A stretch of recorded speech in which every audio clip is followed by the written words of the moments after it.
Hello everyone, welcome back to your most favorite drama explanation channel. I am your favorite YouTuber and storyteller. इस story की शुरुआत में हमारा main lead को कुछ स्किल्ड गुंडों से लड़ते दिखाया जाता है। हमारे मेन लीड का नाम है शिन ई, जो एक हैंडसम फाइटर है। उसे मुक्का मार के गुंडे कहते हैं, आज से तुम्हारी खैर नहीं, बहुत दिनों बाद तुम हमारे हाथ आए हो, आज से तुम्हारी हम लोग हड्डी पसली एक कर देंगे। तभी दूर से कोई एक गन पॉइंट करके उस पर गोली चलाता है, मगर अचानक से उस कोई आके शिन ई को बचा लेता है और खुद गोली खा के मर जाता है। जो हमारी स्टोरी का सेकंड लीड है, जिसका नाम है जियांग ली। हैरान शिन इस जियांग को लेके बिल्डिंग से कूद पड़ता है और ज़मीन में गिर के दोनों घायल हो जाते हैं। तभी वहाँ एक लड़की उन दोनों को तड़पते देख उनके पास आके उनकी मदद करती है। ये हमारी फीमेल लीड जानसुई है, जो एक उन दोनों को जख्मी हालत में देख के घबरा के रोने लगती है और उनका नाम लेके रोने लगती है और किस्मत को कोसती है कि ये किस्मत ने उन्हें किस किनारे लाके खड़ा कर दिया। उनके साथ ऐसा क्यों हुआ, ये जानने के लिए पास्ट के 1 साल पहले चलते हैं। 1 साल पहले दिखाया जाता है शिनी एक बेहतरीन फाइटर है, जो हैंडसम होने के साथ ही जाबाज योद्धा है। वो अकेले ही 20 लोगों को ज़मीन की धूल चढ़ा सकता है। वो इस सिटी का नंबर 1 डिमांडेड फाइटर है, जिसे लोग अपने लिए हायर करने के लिए उतावले रहते हैं। तभी वहाँ जानसुई आती है ताली बजाते हुए। स्माइल करके वो पूछती है, क्या तुमको मेरा दिया हुआ गिफ्ट पसंद आया? जिस विलेन से तुम लड़ रहे थे अभी, वो मैंने ही तुमको एज ए गिफ्ट भेजा था। ये सुन शिन उसे गुस्से में पकड़ता है और वो उसे अपना दुश्मन समझ के उसका गला पकड़ता है और उसे मारने की धमकी देता है। कहता है, आइंदा मेरे से ऐसा घटिया मजाक कभी मत करना और मेरे से पंगा लेने की सोचना भी मत, वरना ये तुम्हारी क्लिप तुम्हारे बालों की जगह तुम्हारे गले में लगी मिलेगी। वो उसके बालों से क्लिप निकाल के उसके गले में मारने की धमकी देता है। हमारी जंगसुई तो इस सैल्यूट बॉय की रूडनेस पे ही फिदा होती है और कहती है, तुम तो बहुत ज़्यादा ही हैंडसम हो, मेरा तो तुमने दिल चुरा लिया है। वो गुस्से में कहता है, यहाँ तुम्हारी जान जाने वाली है और तुम ये फ्लर्ट कर रही हो मुझसे।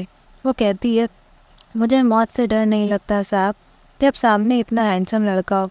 वो पूछता है, तो बताओ तुमने मुझे यहाँ क्यों बुलाया है, मुझे किस लिए तुमने अप्रोच किया? तो वो उसे पेपर दिखा के कहती है कि क्या तुमको ये नहीं जानना कि तुम्हारा बेहद प्यारा ग्रुप कैसे ख़त्म हुआ? वो पेपर्स देख के शिन सोचता है, इस पे तो ऑर्गेनाइजेशन की सील लगी हुई है। फिर जंगसुई को छोड़ के वो बोलता है, मैं कुछ समझा नहीं, अब मेरा पीछा मत करना और मेरे से दूर रहना। ये बोल के वो जाने लगता है। तो जंगसुई लाइटर ऑन करके बोलती है कि तुम मेरी आखिरी उम्मीद हो, मैं तुम्हें ऐसे आसानी से जाने नहीं दे सकती, तुम्हें मेरे साथ मिलके काम करना ही पड़ेगा। वहीं दूसरी ओर जंगसुई का हस्बैंड फुनयांग है, जो इस कहानी का जालिम विलन भी है, जो अपने आदमियों से एक बंदे को पिटवा के कुछ उगलवा रहा होता है। तभी वहाँ एक उसका आदमी आके उसे कान में कुछ बताता है कि आपकी सेकंड वाइफ को किसी ने दूसरे आदमी के साथ बातें करते देखा। ये सुन विलेन फुनयांग तो गुस्से में भर जाता है और वहाँ से चला जाता है। दूसरी तरफ जानसुई कहती है कि मैं 3 तक ही गिनूंगी और तुम्हारे पास ज़्यादा टाइम नहीं है। तभी बम फट जाता है और शिन उसे बचा के उसे अपनी बाहों में थाम लेता है और खुद जख्मी हो जाता है। उसे घायल देख के जांग कहती है, मुझे पता था तुम मुझे ज़रूर बचाओगे, अपनी जान पे खेल के, केवल तुम ही मुझे प्रोटेक्ट कर सकते हो।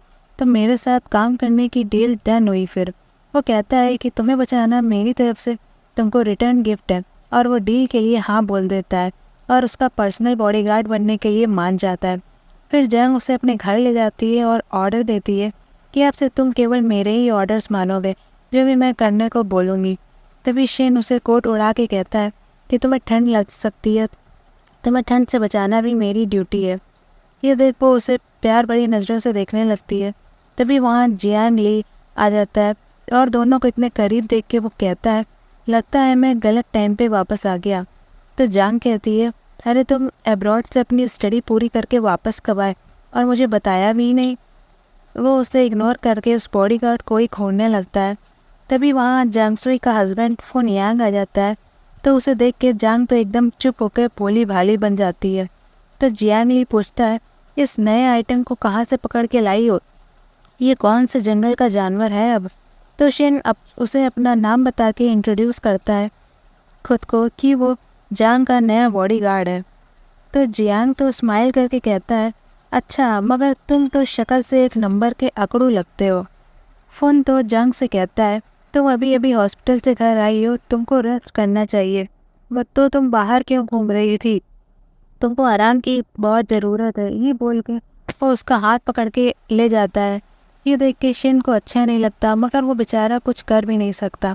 आखिर वो एक मामूली सा बॉडी गार्ड ही तो है। नेक्स्ट सीन में जंग नहा रही होती है बाथटब में। तभी वहाँ मेड आती है और बताती है, मैडम आपको जल्दी से तैयार होना है, नीचे मास्टर और उनके गेस्ट आपका बड़ी देर से इंतज़ार कर रहे हैं। मगर अनबॉदर्ड जंग तो रिलैक्स होकर अपनी बात कंटिन्यू रखती है, जैसे उसे अपने हस्बैंड के गेस्ट से कोई मतलब ही ना हो। तो वो मेड की बात इग्नोर करके कहती है, असल में फ़न की ये सेकंड वाइफ जंगसुई है। ये वाइफ बस नाम की है, जो एक कठपुतली है फ़न के इशारों पे नाचने वाली, जो दुनिया वालों की नज़रों के लिए बस एक शोपीस ही है। तो जो फ़न जो भी कहता है वो उसे ना चाहते हुए भी करना पड़ता है। फिर वो तैयार होकर फ़न और उसके गेस्ट के लिए स्टोरी बुक रीड करती है, जो असल में एक इरोटिक टाइप की स्टोरीज़ फ़ोन और उसके गेस्ट लोग सुनना पसंद करते हैं। तो इस गंदे काम को जंग को ना चाहते हुए भी करना पड़ता है। दूर से शिन ये सब देख लेता है और उसके मन में जंग के लिए प्यार और दया आ जाती है, जिसपे वो बिगड़ैल शहजादी समझ रहा था ये उसकी असल ज़िंदगी है। ये देख के उसे गुस्सा तो बहुत आता है। उसका मन करता है कि अभी जाके उन लोगों को पीट पीट के उन्हें उनकी नानी याद दिला दे और जंग को लेके वहाँ से तो चला जाए। मगर वो बस ये सोच ही सकता है, क्योंकि उसके पास पावर ही नहीं थी। आखिर बॉडीगार्ड जो ठहरा। इधर फ़ोन वहीं अपनी वाइफ के सामने एक बार गर्ल से फ्लर्ट करने लगता है और उसकी तारीफ करता रहता है। ये देख जंग इग्नोर करती है। तभी फ्लैशबैक में उसके बचपन का सीन दिखाते हैं, जहाँ वो अपने सामने अपने पेरेंट्स का मर्डर होते देखती है। वो मर्डर किसी और ने नहीं बल्कि फुनयोंग ने ही करवाया था। बचपन के उस हादसे की वजह से अब वो फ़ोन से रिवेंज लेने के लिए उसकी वाइफ बनने का नाटक करती है और शिन बॉडीगार्ड को अपनी तरफ करने का प्लान केवल फ़ोन से बदला लेने के लिए ही था। ये सब कुछ शिन देख के बहुत गुस्सा आता है, मगर वो कुछ नहीं कर सकता, क्योंकि जंग ने उससे वादा करवाया था कि आज रात वो जो भी कुछ देखे सुने मगर अंदर कभी ना आए। इस वजह से वो नहीं जाता है। फिर जंग घर के बाहर जाती है। वो हर दिन की तरह आज भी सैड थी। बारिश जोर की हो रही होती है। शिन भी वहीं होता है। वो उसे बाहर बारिश में भीगता जाता देख उसके लिए बुरा फील करता है और वो उससे कहता है कि मैं तुम्हारी हेल्प कर सकता हूँ उसे मरवाने में, बस तुम मुझे ऑर्डर दो और मैं तुम्हें उस हैवान के चंगुल से मुक्त करा दूँगा। तो वो कहती है कि ये भी उसके लिए कम होगा। मैं चाहती हूँ वो एक ऐसी दर्दनाक मौत मरे कि उसे नर्क में भी मरने से डर लगे। शिन उसे अपनी जैकेट उड़ाता है और छाता खोल के कहता है कि तो फिर देर किस बात की, चलो अभी उसका काम तमाम कर देते हैं। याद रखना मैं तुम्हारे साथ हूँ हमेशा, मैं हमेशा तुम्हें प्रोटेक्ट करूँगा। वो उसे घर ले जाता है और फिर जंग बात लेती है तो शिन उसके लिए हर्बल टी बनाता है ताकि उसे ठंड ना लगे। फिर वो जंग को गंती से बात लेता देख शाही होके ने घुमा लेता है, मगर वो तो फिदा ही हो जाता है जंग की ब्यूटी पे। फिर जब वो बाहर आती है तो शिन को देख के पूछती है, तुम यहाँ पे क्यों हो? वो तो घबराई जाती है अचानक उसे देख के। तो शिन उसे देखता है और उसकी हार्ट बीट तेज तेज चलने लगती है। वो तो जंग की ब्यूटी में खो ही जाता है। वो उसे देखता ही रह जाता है। तभी याद आने पर वो नज़रें चुरा के कहता है, मैं तुम्हें ये हर्बल टी देने आया था, तुम्हें ठंड नहीं लगेगी ये पीने से। ये देख के जंग समझ जाती है कि ये तो उसके प्यार में पड़ ही गया है। तो वो उसे टीज करने के लिए सेड्यूस करने का नाटक करती है। वो उसके क्लोज आती है और उसे टच करने लगती है। शिन बेचारा बोला वाला चुपचाप ही रहता है। वो तो उसे रोक भी नहीं पाता। वो उसकी अदाओं से जो फिदा था वो उसे किस करने वाली होती है, मगर शिन अपना मुँह घुमा लेता है। तो वो कहती है, क्या हुआ, क्या मैं तुमको पसंद नहीं? क्या मेरा ये करना तुमको पसंद नहीं? आखिर मैं तुम लोग ये चाहते तो यही हो मुझसे। तो वो उसका टॉप ठीक करके बिना कुछ कहे उसे टच करता है, मगर उसे पता चलता है कि उसे तो फीवर है। उसके केयरिंग जेस्चर को देख के ऑकवर्ड जंग तो उसे रूडली दूर कर देती है और कहती है, मेरे फीवर होने से तुम्हारा क्या लेना देना? मेरे करीब आने की तो सोचना है मत। तुम मुझसे जितना दूर जा सकते हो उतना दूर चले जाओ। तो शिन थोड़ा इमोशनल होता है और कहता है कि हर्बल टी पियो और अपना ध्यान रखो। तो उसे थैंक्स कहती है। फिर जब वो जाने लगता है तो जंग करती है कि आज उसे घबराहट हो रही है अकेले में, क्या वो उसके साथ रुक सकता है जब तक वो सो नहीं जाती। तो वो मान जाता है और उसकी सोने का इंतज़ार करते करते वो भी वहीं सो जाता है। तभी जंग की नींद खुलती है और उसे सोता देख वो सोचती है कि कितना हैंडसम लगता है सोते हुए, और मेरी केयर भी कितनी ज़्यादा करता है। ये तो सच में यही सो गया। बताओ ऐसे कौन सो सकता है भला। वो उसके बैक हेड पे टच करती है। तभी वो उसका हाथ पकड़ लेता है और उसके काफ़ी क्लोज हो जाता है। ऐसा अपना इतने क्लोज देख के जंग की तो सांसें थम जाती हैं और दिल ज़ोर से धड़कने लगता है। वो तो अपनी आईज क्लोज कर लेती है किस समझ को।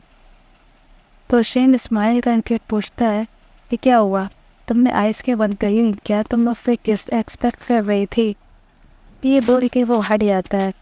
जंग तो शर्मा ही जाती है उसके टीज़ करने पे, मगर फिर वो संभल के कहती है नहीं तो ऐसा कुछ भी नहीं है। वो कहता है काफ़ी देर हो गई है, अब सो जाओ।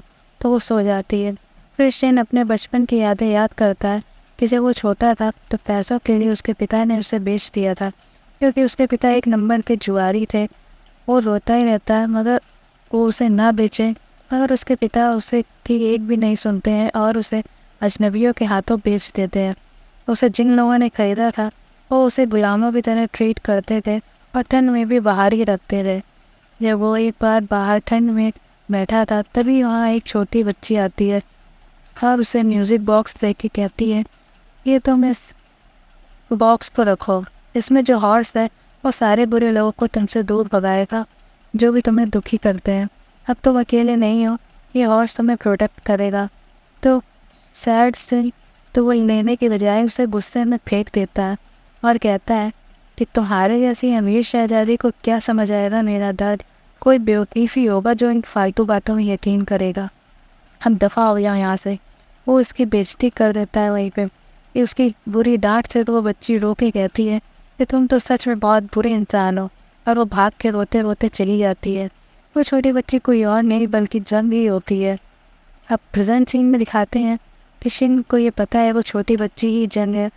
ये सोच के वो मुस्कुराता है कि जंग पहली बार मैं ही तुमको पहचान लिया था, मैंने ही तुम मुझे ना पहचान पाई हो, मगर अब से मैं तुम्हें प्रोटेक्ट करूँगा हर हाल में। इसी के साथ पार्ट